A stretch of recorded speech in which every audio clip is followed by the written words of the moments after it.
Hello दोस्तों, नमस्कार। आप सभी का स्वागत है मेरे अपने इस यूट्यूब चैनल पर। दोस्तों आज हम बात कर रहे हैं भारत का एक ऐसा कोना जहां सूरज की पहली किरणें पहाड़ों को चूमती है।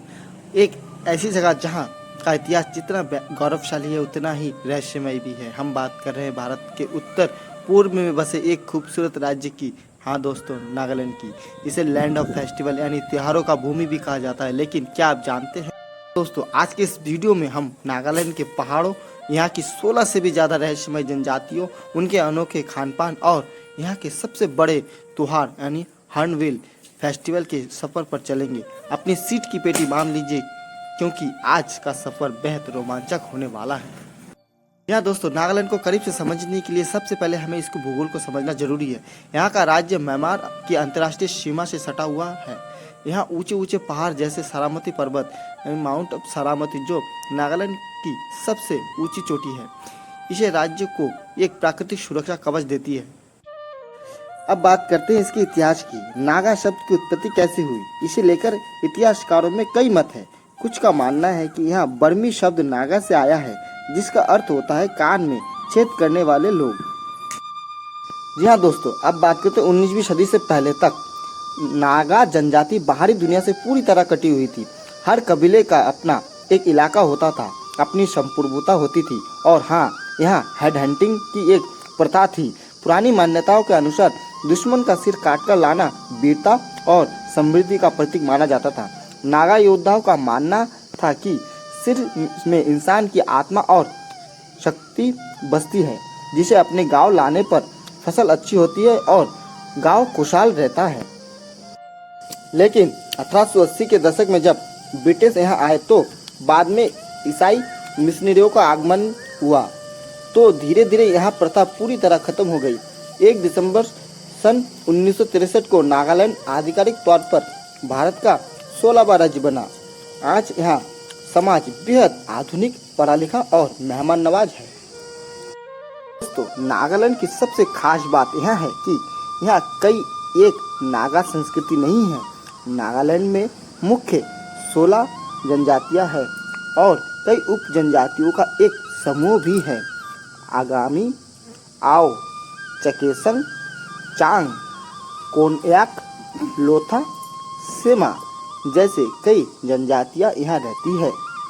लेकिन एक दिलचस्प बात यह है कि इन सभी जनजातियों की भाषाएं एक दूसरे से बिल्कुल अलग है। एक जनजाति की व्यक्ति दूसरी जनजाति की भाषा नहीं समझ पाता, इसलिए आपस में बात करने के लिए वे नागामीज भाषा का इस्तेमाल करते हैं, जो असमिया, बंगाली और नागा भाषाओं का मिश्रण है। वैसे नागालैंड की आधिकारिक भाषा अंग्रेजी है। दोस्तों, आइए आपको मिलाते हैं यहाँ की सबसे चर्चित जनजाति से, कोनयाक नागा।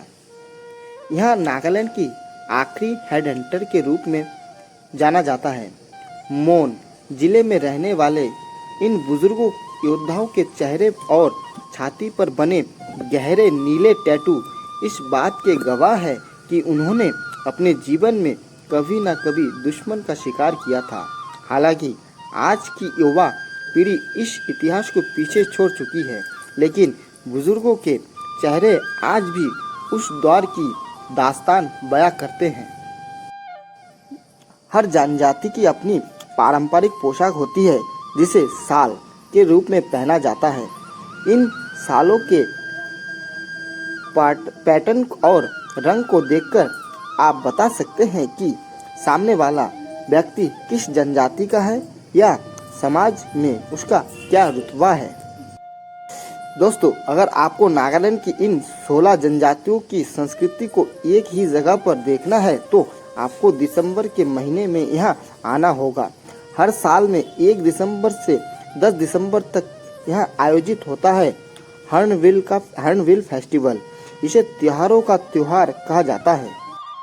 दोस्तों, यहाँ फेस्टिवल कोहिमा से करीब 12 किलोमीटर दूर किसामा हेरिटेज विलेज में मनाया जाता है। इसका नाम हॉर्नबिल पक्षी के नाम पर रखा गया है, जो नागा लोक कथाओं और संस्कृति में बहुत पवित्र माना जाता है। इस 10 दिन के उत्सव में पूरा नागालैंड जीवंत हो उठता है। पारंपरिक युद्ध, नृत्य, लोकगीत, स्वदेशी खेल और यहाँ तक कि चिकन चिल्ली ईटिंग कंपटीशन, जहाँ दुनिया की सबसे तीखी मिर्च राजा मिर्च खाने की प्रतियोगिता होती है, देखने को मिलता है। शाम के समय यहाँ हॉर्नबिल रॉक कैपिटल होता है, जहाँ देश विदेश के बेहतरीन म्यूजिक बैंड परफॉर्मेंस करते हैं। अगर आप एक ट्रैवलर हैं तो यहाँ फेस्टिवल आपकी बकेट लिस्ट में ज़रूर होना चाहिए। दोस्तों, अब बात करते हैं उस चीज़ की जिसके बिना कोई भी सफ़र अधूरा है, यानी खाना। नागालैंड का खान पान भारत के बाकी हिस्सों से काफ़ी अलग है और अनोखा भी है। यहाँ के खाने में तेल और मसाला का इस्तेमाल बहुत ही कम होता है, ज़्यादातर खाना उबला हुआ होता है।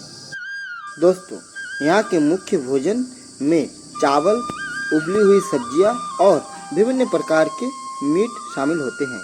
नागा खाने की जान है अक्सोनी, जो कि फर्मेंटेशन यानी खमीर उठाए हुए सोयाबीन से बनता है।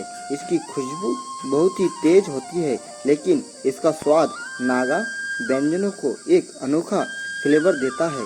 इसके अलावा बांस के कोपलो यानी बम्बू सूट का इस्तेमाल भी बहुत खूब किया जाता है। और हाँ, अगर आप तीखे के शौकीन हैं तो नागालैंड आपके लिए एक इम्तिहान है। यहाँ पाई जाती है भूत झलकोया या राजा मिर्च, जिसे कभी पूरी दुनिया की सबसे तीखी मिर्च का खिताब हासिल था।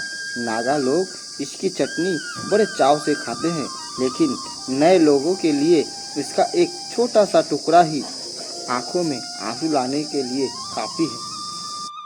तो दोस्तों, अगर आप नागालैंड घूमने का प्लान बना रहे हैं तो कुछ ऐसी जगह है जिसे आप बिल्कुल मिस नहीं कर सकते। Number 1, Juhu valley. नागालैंड और मणिपुर की सीमा पर स्थित यह घाटी ट्रैवलर्स के लिए स्वर्ग है। इसे वैली ऑफ फ्लावर्स भी कहा जाता है। यहाँ के घुमावदार हरे पहाड़ और नदियाँ किसी जादुई दुनिया जैसी लगती है। Number 2, Kohima war symmetry. दूसरे विश्व युद्ध के दौरान 1944 में यहाँ जापानी सेना और ब्रिटिश भारतीय सेना के बीच एक ऐतिहासिक और भीषण लड़ाई हुई थी, जिसे स्टालग्रेट ऑफ द ईस्ट कहा जाता है। यहाँ शहीद हुए सैनिकों की याद में यहाँ खूबसूरत और शांत सिमेट्री बनाई गई है। यहाँ का प्रसिद्ध लाइन लिखा है, When you go home, then them of us and say for your tomorrow we give our today। Number 3, Khonoma village. यह एशिया का पहला ग्रीन विलेज है। यहाँ के ग्रामीणों ने शिकार और जंगलों की कटाई पर पूरी तरह रोक लगाकर पर्यावरण संरक्षण की एक अनूठी मिसाल पेश की है। तो दोस्तों, यह था नागालैंड, एक ऐसा राज्य जो अपने अतीत की वीरता को समेटे हुए अपनी संस्कृति पर गर्व करते हुए आधुनिकता की ओर तेजी से बढ़ रहा है। यहाँ के लोग जितने सीधे और सरल हैं, उतने ही दिल के उतने ही बड़े अच्छे होते हैं। क्या आप कभी नागालैंड जाना चाहेंगे? या क्या आपने कभी यहाँ का हॉर्नबिल फेस्टिवल देखा है? कमेंट सेक्शन में ज़रूर बताइए। आपको नॉर्थ ईस्ट के इस खूबसूरत राज्य की यह कहानी पसंद आई है तो इस वीडियो को लाइक करें, अपने दोस्तों के साथ शेयर करें और अपने चैनल को सब्सक्राइब करना ना भूलिए, ताकि हम आपके लिए ऐसे ही अशुद्ध कोने की शेयर कराते रहें। तो मिलते हैं अगले वीडियो के लिए, तब तक के लिए नमस्कार, धन्यवाद।